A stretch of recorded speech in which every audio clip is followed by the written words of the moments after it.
Voorsitter, van al die diere op aarde is seuns die wilste.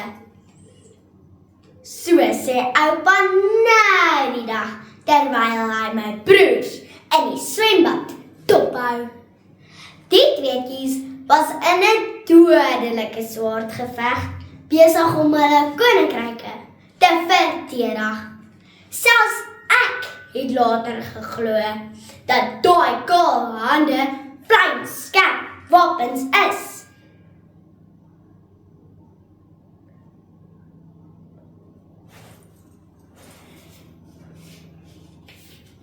Dames en here, oupa was 'n bietjie minder beïndruk toe hy besef die swembad is amper leeg en 'n paar nuwe riviere is vloei net deur sy tuin.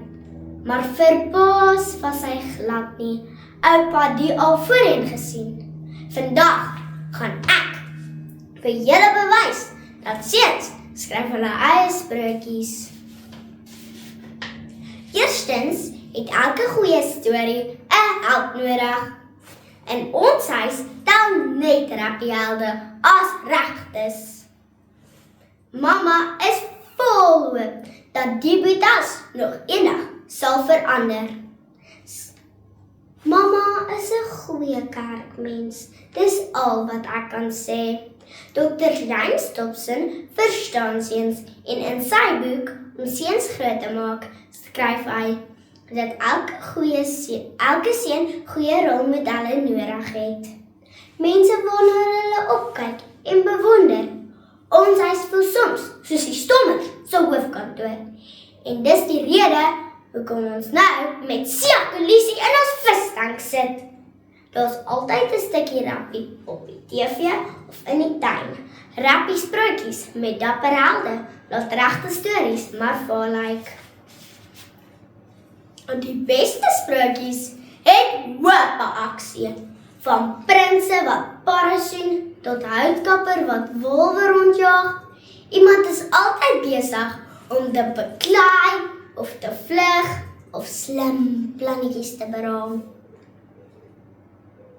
In die Rooirose van 29 Augustus 2023 in die artikel "Seuns is meer aktief as meisies", skryf Prof.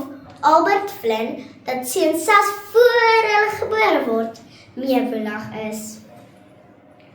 Die prof het vir jare kinders bestudeer by kleuterskole. Volgens hom kan seuns vir so wat 16 minute stil sit en dan raak hulle onrustig.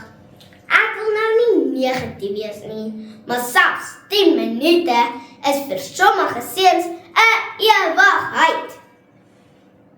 Hans Christian Andersen se sprokies is ontmak as mens die 8 stories lees waar meer seuns uitkom.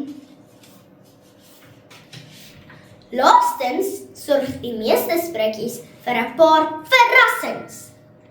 Daar is 'n paar dinge in die lewe waarvan seuns beskuldig kan word, maar vervelig is hulle nie.